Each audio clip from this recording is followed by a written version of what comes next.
Hello, my name is Brant Hunt. My name is spelled BRANTHUNT, and this is a live program today on the 4th of June. I wanted to talk to you about something addressed here. We must take the higher ground.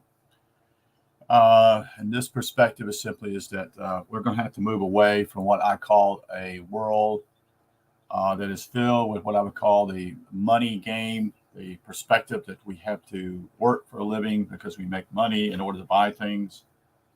I believe this is all tied in with commerce, which has basically made us all slaves.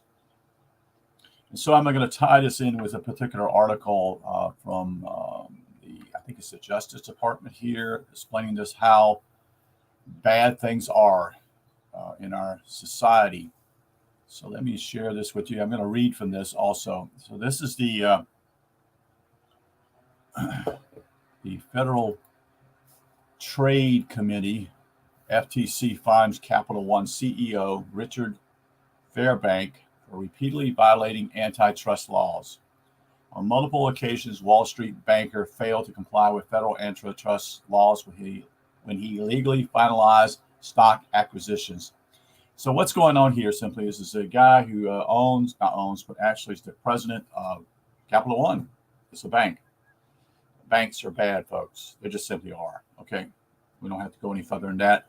I'll just say this much: how much money are you earning on your money now? I remember my parents at least getting 6 to 8% in the 70s, maybe the 80s. I doubt you can even get a 0.5% now, folks, because it's all printed.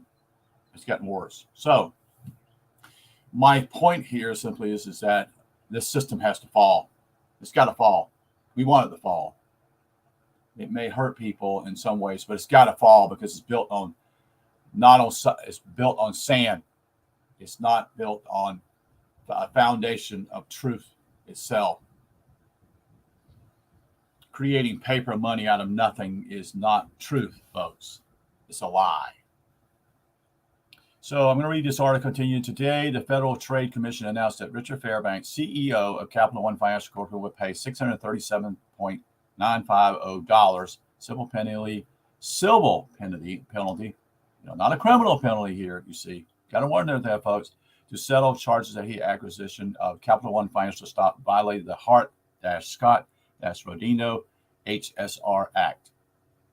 Fairbank recently multi-million-dollar compensation package included over 100,000 Capital One Financial shares in 2018, which increased his holdings to $168 million. The complaint alleged that Fairbank failed to report his sizable stock windfall to federal antitrust authorities and illegally finalized the acquisition before the agency could investigate. While Fairbank is repeatedly filing offender with wrongdoing spanning 2 decades, today, the FTC order is the first time he has been penalized. So these are what I call spoiled people, folks. These are people who actually do harm to others, you see.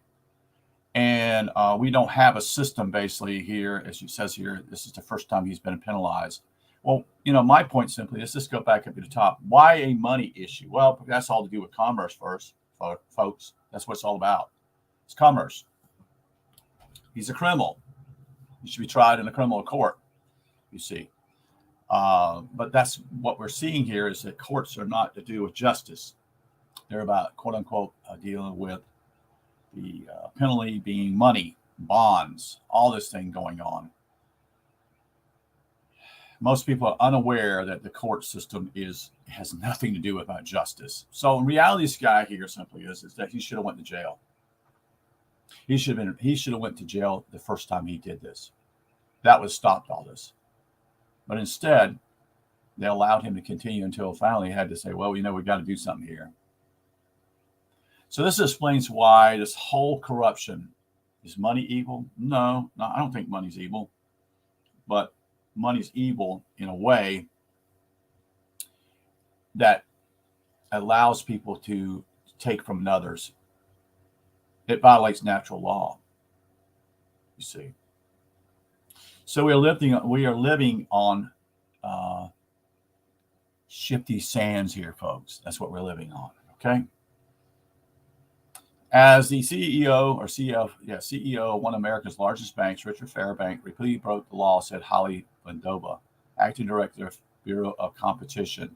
There is no exemption for Wall Street bankers and powerful CEOs when it comes to complying with our that should be corporations, antitrust law. It's not a country, folks. Get that in your head. It's a form of brainwashing.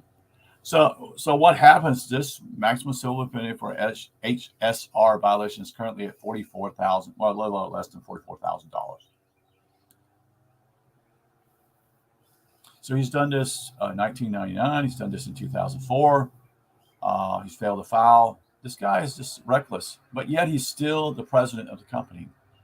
You see, still in charge. Okay. This is why we're in such a mess, folks. Commerce needs to die. It needs to die. It needs to die because simply it's people like this. There's no justice in this country because the courts are packed with what I would call simply it's just it's a penalty of either if you don't have the money. That's how rich people get away with things, folks. They pay money so their kid doesn't go to jail. You know the stories. The rich. The rich get away with it. And if it's a poor guy did that, guess what? He wouldn't have the money to pay him off, so he'd be thrown in jail. But it's not about justice, is it? Really, is it? Not really. That's why we need to go back to the law of the land. Because the law of the land would eliminate all this. Because there would be a contract between two people, and that we would negotiate what we would do, such and such. And there would be no such thing as interest. Interest they charge you at the banks if you you borrow something from them when they really actually take it from your trust. They're lying to you, folks. Wake up. See what they're doing to you. These people are like vultures. They're like leeches. They steal from you. And the problem is the reason why is you don't know any better. No one's told you that. No one's told you that basically that they create money out of nothing. No one's told you that they have laws that they're not enforced, or these laws are actually beneficial for those who, quote unquote, are in the system, but those that are not in the system are destroyed. You see? So this is my point simply with you, is to share this with you. I'm not going to go in a whole lot more than that. We just must take the higher ground here. We must educate ourselves. We must see ourselves in a way to help others, especially the young people, to see this is a trap. This is a trap. This is going to be a problem. And if you don't tell young people this, then what's going to happen simply, they're going to continue to make the same mistakes that we have. So it's pertinent you actually understand this and take a hold of it and realize this is beyond evil. It's raping the land, it's raping people, and stealing from others. The thing that took place in California was that the banks sold those mortgages that people are still trying to pay for, sold them to foreigners. Sold them to foreigners